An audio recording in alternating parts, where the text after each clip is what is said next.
Okay, fantastic. So let's go ahead and get started. Thanks everyone for joining today's bite-sized webinar. This is all about placing hold requests for multiple patrons on one title. My name is Mieko. I am the Member Services Librarian for Public Services here at CCS. So one of the new exciting features we'll have once we're able to upgrade to Polaris version 6.7 is the ability to place holds for multiple patrons on one title in Leap all at once using a patron record set. So this feature will be extremely helpful for libraries who offer like a popular author or a popular release program. And one of the best things about this feature is that Leap places the holds in a randomized order. So staff don't have to worry about the same users being first in line each time they place a request. So here is what we'll be up to today. So over the next half hour, I will show you how to create and locate a patron record set in Leap and how to use the create multiple holds feature within the record set. So like I said earlier, this webinar is being recorded and will be posted and distributed online. A link will be emailed out directly to those who registered, and it's also going to be posted in this week's CCS e-news. So we'll also have links to a short 3-minute tutorial and printed documentation about this feature. It's currently available on the Learning portal. So we'll have all the links to everything in the follow-up email to the session. So with that, let's go ahead and get started. I am going to minimize the slideshow and head on over to Training Leap. So in order to place holds in bulk, we first need to have a patron record set. If your library has a popular release program that you want to use this feature with, you'll want to make sure that participating patrons are grouped into a record set. And because you're placing a hold on a single title for all the patrons in this record set, you'll need a record set for each group of users you serve. So if your library offers a program, say where you have separate groups of users based on author, you'll need a separate patron record set for like James Patterson releases and a separate record set for Joanne Fluke releases. Or if your library offers a program where you have separate groups of users based on format, you'll then need a separate patron record set for like audiobook users versus a set for large print users and so on. So, it will be some work to set up at first, but once that initial work is done creating these record sets, you don't have to worry about doing it again. And in case anyone is wondering, any existing record sets will transfer over during upgrades, so you won't lose your creations later on. Okay, so to create a new patron record set in Leap, you will click on the New drop-down menu and select the option for Record Set. Now, using the Record Set type drop-down menu, you'll select what type of record set this is, which of course will be patron, and then just click OK. So within this brand new record set, the first thing you'll want to do is give the record set a name. So we do have naming conventions we would like you to use. And this is so it makes it easier to locate record sets and also easier to identify who the record set belongs to. So the convention is to start with your library's 3-letter code. Today I am logged in as Glenview, so my 3-letter code will be GVK.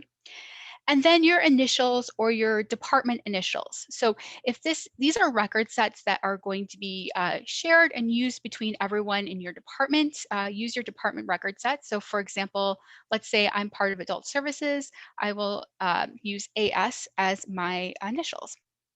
And then you can finish off with whatever is logical for this set. So for this set, we'll pretend this is for patrons who want holds on Kristen Hanna titles. So I'm going to name it GVK AS Popular Fiction Program Hanna. You can optionally add a note to your record set. So we'll say, we can save for format patrons for holds on like regular print or audiobook or what have you. So that's optional. It's something that if it'll help you organize, you can add. If not, you don't have to worry about it.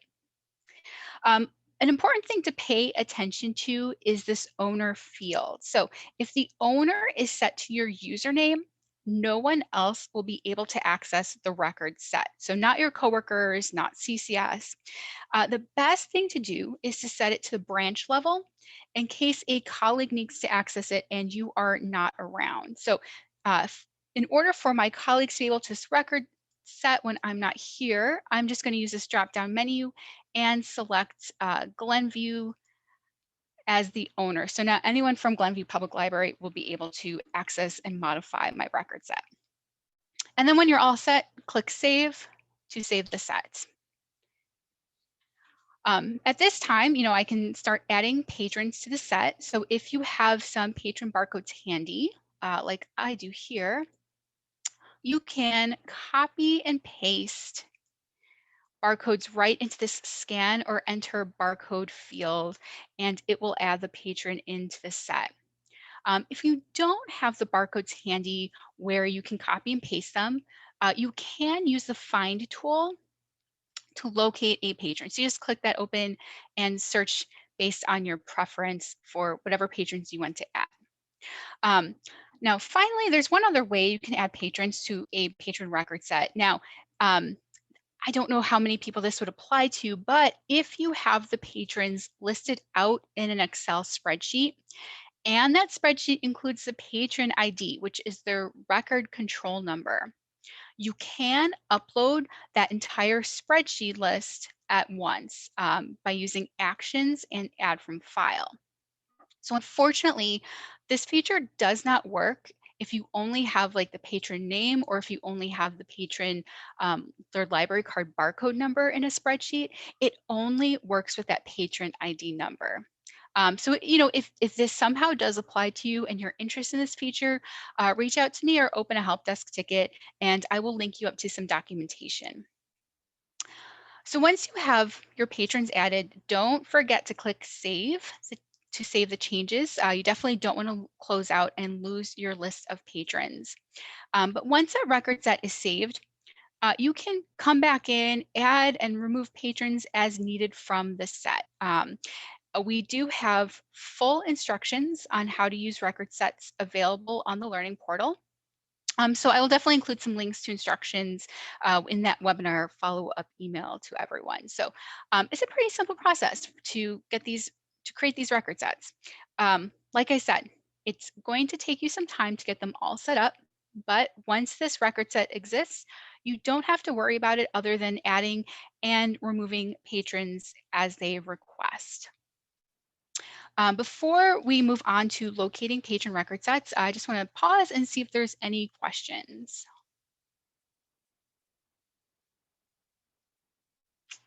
Okay, so I do have a full record set that's already created for use today. And I do just want to take a brief moment to show you how to locate a patron record set. There are several ways that you can search for a record set. One is by using the record set ID number, which is this number in the upper right-hand corner. And we do have a chat. Let me just pause for a second.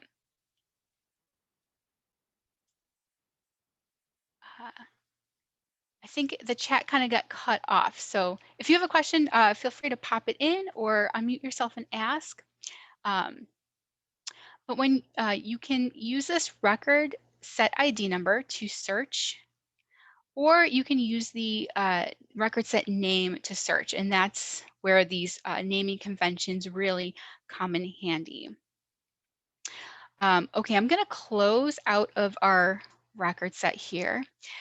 So when it comes time to place those holds, you will need to locate and open the desired patron record set. So in Leap, you will click on this Find to open up the Find tool and use this first drop-down menu. So this is the record type column. Use this first drop-down to change the record type to record set. Now the Find tool will be looking for record sets. this third column here, this is known as the qualifier column, and this is where you can tell the Find tool how you want to search for that record set. So if you have that record set ID number handy, you can definitely search by the record set ID number. Otherwise, you can use one of these other options. So I'm going to click on the third column, and I'm going to select name so I can search by name. Again, love having those naming conventions handy. So I will just type in GVKAS, which is my prefix for all the Glenview Adult Services record sets, and I can see all of them as here. And when you have the one you want, you just have double click to open it up, and it will open. Um, one other way to get into a record set quickly that I just want to point out is through a patron record. And I'm just going to open up one of these patrons so I can show you where this option is located. So let's say you're working with this patron and you have their record open. Under the More drop-down menu, there is a tab called Record Sets. And when you click on that, this tab will open up a list, and it lists all of the record sets the patron is found in. So if you have permissions to view the record set, you can then just click on it from here to open it up. So if you're working with a patron, it's a really handy way just to very quickly get into a set. So now we have our record set, and it's time to place those holds. So when a new release is announced and there's a record available to hold, what you will do in your record set, you will click Actions at the very top of the menu, and you will select the option to create multiple holds. And when you click that, a Find tool will open, and you can now search for that title or that author. So this is my James Patterson group. So I'm just going to do a quick search for Patterson titles here. And I'm just going to sort by publication date so we can get one of his new ones. Okay, I'm going to select the Russian. And when you find your title, all you have to do, you can highlight and click Open to select it, or you can double click to select it. So now Leap is getting ready to place these holds. And before it begins placing the holds, we can set some preferences. So let's just take a quick look at each of these. The activation date here, activation date, it will default to today's date. Leave this be if you want these holds to be active right away. If you are using this feature for, say, a book club, and this is going to be their July read, you can certainly use this field to choose a date in the future. This way, the holds you place now will be suspended until that future activation date. Oops. It did not like when I chose today's date. Let me just cancel out of that and get back into my record set. Okay, adult services. While I am getting this set back up again, this will be a good time to see if there's any questions.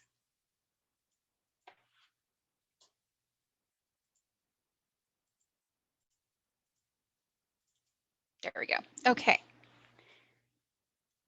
And no questions. Next to activation date is this expiration date field. Now, by default, Polaris will give 1 year for the holds to be fulfilled before it declares the hold not able to be filled. For the most part, 1 year will be totally sufficient to fill out the holds. So if your library has ordered a title like super far in advance and you feel the 1 year time frame is too tight, you can adjust the expiration date to further in the future. However, don't stress about this. You can definitely change this date at a later point. So 6 months down the line, if you find that the publication date is delayed, you can extend the expiration date at that point. So you don't have to worry about this quite yet if you don't want to. And the final option we have is the pickup location. This is going to default to the patron's preferred pickup location. So patrons are able to set a preferred pickup location in the online Power Pack, but they don't have to. For libraries who have multiple branches or a drive-up window, keeping this option selected to patrons' preferred pickup location will be helpful because it will automatically set the hold to the user's desired pickup point. So whether that might be the drive-up window or the inside location. However, there's always a chance the patron may list an entirely different library as their preferred pickup point, though. So, if you prefer, instead of placing the hold for the patron's preferred pickup location, you can use this drop down to instead specify a certain location. So you can definitely select a branch location versus a drive up location versus your main location. For this demonstration, I will leave it as the patron's preferred pickup location. Um, so a few minutes ago, I did say like the patron can set a preferred pickup location in the pack, but they don't have to. So if the patron doesn't have a preferred pickup location, it will set the pickup location based on the branch that the staff member is logged into. So today I'm logged into Glenview's main location.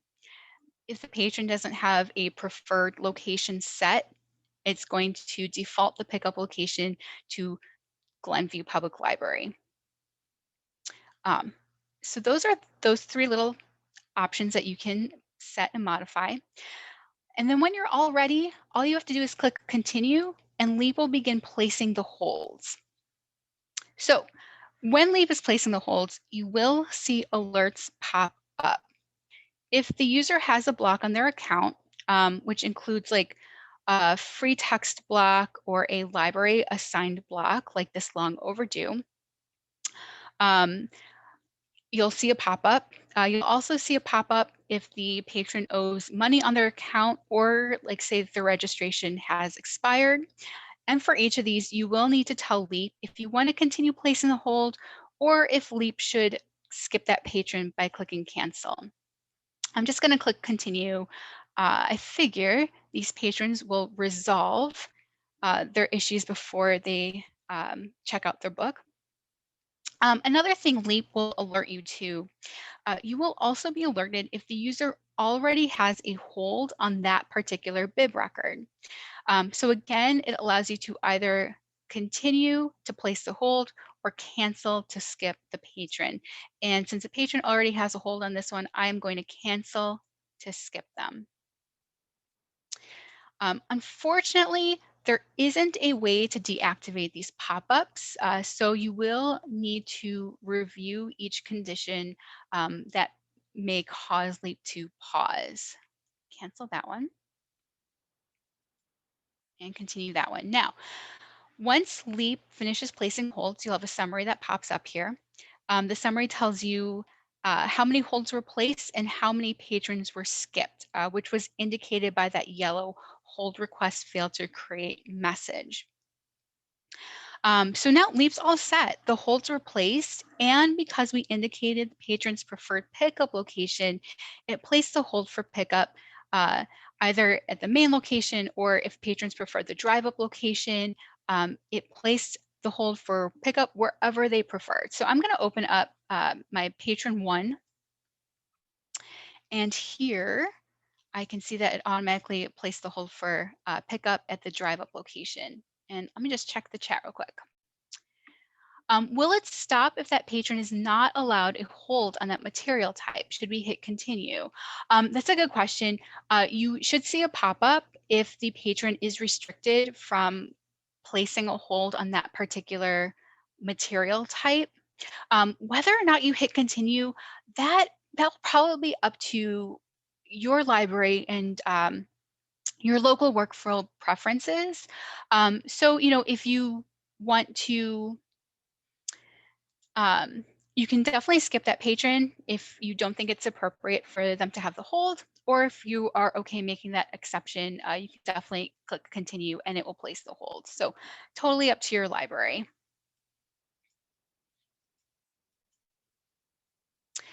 And Can you easily see which patrons didn't get the hold placed? That's also a good question, Becky. Unfortunately, there's no like summary that is generated, like say, for example, when you're doing a bulk update. All it's going to give you are those pop-ups saying that the hold was placed or the hold was skipped. So Leap is really, I guess, it's trusting that you know which patrons that you skipped over. The other thing you could always do too is you can look at the Holtz queue for the title that you just placed to kind of see who is listed there and who might not be there. So it might take some, double checking back and forth between the two lists depending on how big your record set is. But that would probably be the easiest way to determine who did not have a hold placed.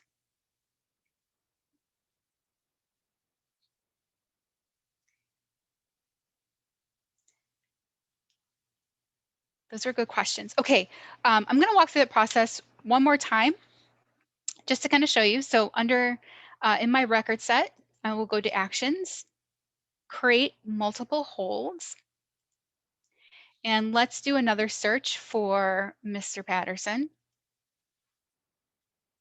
because I'm sure that's the author everyone will be working with the most, right? And let's do another new release. This time I will do this Till Murder Do Us Part, True Crime Thrillers title. So once I've located my title, I will click open. And again, I can set that activation date to date in the future. So for this one, let's say, yes, I don't want this until the end of April. And it happened again. So this is something I will make a note to report this to Innovative. We can set the expiration date to a period in the future if we want, and we can set the pickup location to whatever we want. And again, we've got our blocks. So I will say continue for everyone who just has a library block or a free text block. And I will skip those that already have a hold on this bib record.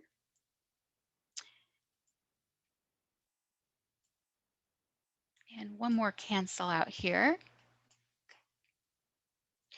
And again, this is where we see that we skipped 2 patrons and the hold request was successful for another patron. Let me go back to my record set. And in a nutshell, so once finished, the holds will be placed as a group and the patrons within that group will be randomized. And when I say randomized, I don't mean that they'll be randomized throughout the entire holds queue. I mean they'll be randomized within this particular group, right? So anyone who is already in the holds queue before we started placing our holds will be secure in their position. It's just this group of I've got 16, this group of 16 folks here will be randomized within this bulk holds. Let me check chat. Can you remind us when 6.7 will be on production? We don't have a date yet. So as probably saw in last week's e-news, we're not able to schedule the update quite yet. We've got a potential bug that may impact system performance, and we just kind of need to get that squared away before we can formally upgrade production. The training base, however, is already upgraded to 6.7, so staff can log into training and test out new features in the meantime. So I think we're all hoping that this will be identified and updated, identified and resolved soon, but we just don't have a date yet, unfortunately.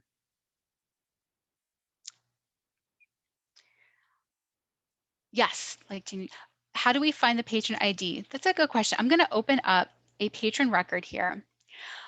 So the place where you'll find the patron ID within a patron record, if you click this little eye, like the information icon, it's going to open up like a box with all the patron info. The ID number is right on top here. So this is where you'll find the patron ID.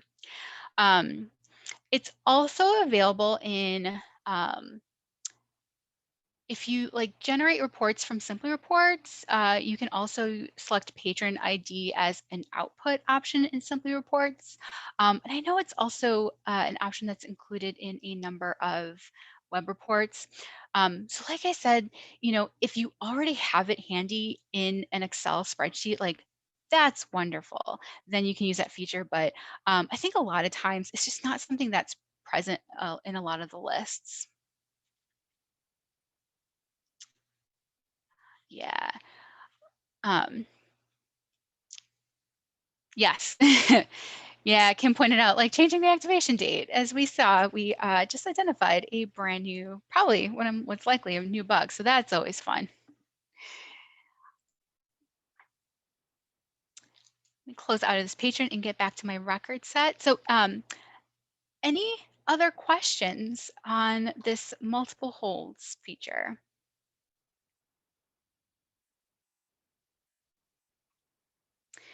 So we will definitely have updates. Oh, I've got one other question here. We rotate patrons receiving new publications. Is there any way to rotate who gets the hold first, or is it always the same people getting the first copy? So Leap kind of does that for you here.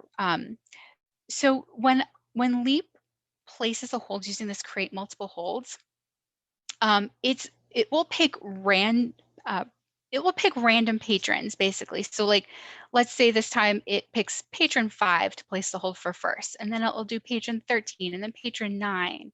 And then maybe next time it starts with patron 10, patron 2, patron 11. So the nice thing about this is that it randomizes it within that group, so you don't have to worry about that.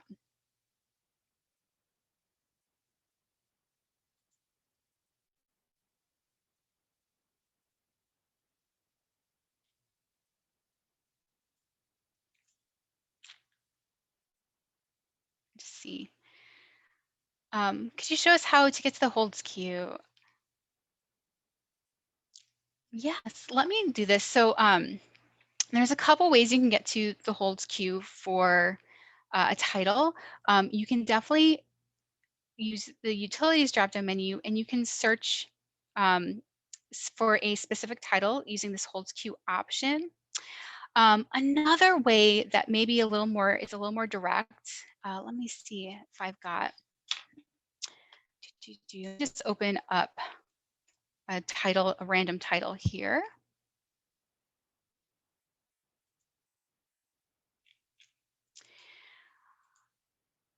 Okay, so here's one of his new titles, The Russian.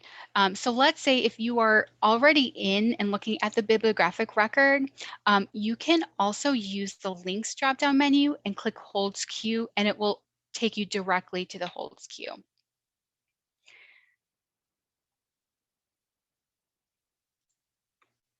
And I saw there was one other question. So for doing this way in advance of publication, what happens if you try to do this with the preliminary record? That's a good question, Meg. So like if there's, for example, no item records attached to the bib, let me test that out, and I will pop my findings in to the follow-up email to all the registrants.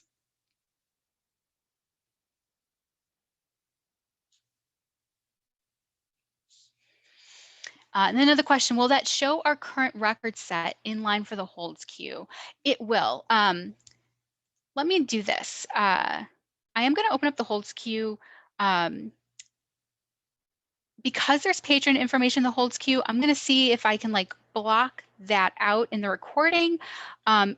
If not, this point might be just like cut out of the recording that's like posted online. Okay, so here is the holds queue for the Russian.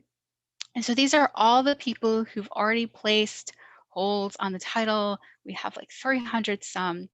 And if we get down to the bottom, so here is our set of patrons that we place this hold for using the bulk the bulk holds mode. When you're looking at the holds queue, it doesn't really have any indication that this was placed with the bulk holds. Um, when you click in, it does have the origin unknown. I'm not sure if that is like always a thing or if that's part of this happy little bug that we discovered during the session. Um, and then under history, I don't know if anyone's played around with this, but in a hold request, if you click on history, you can also see like who created the hold request. The action doesn't indicate that it was created using bulk mode either.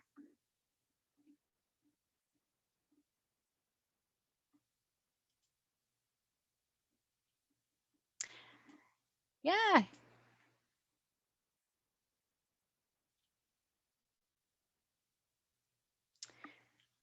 So I am happy to stick around if anyone does have more questions. Like I said, we're going to have updates posted in weekly CCS e-news whenever we have more information about when we can upgrade to 6.7.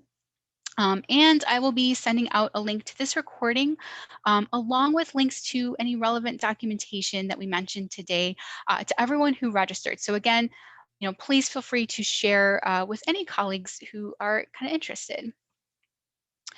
Good. I'm glad this will be exciting. I really hope this will be useful for libraries. So at this time, I am just going to stop the recording.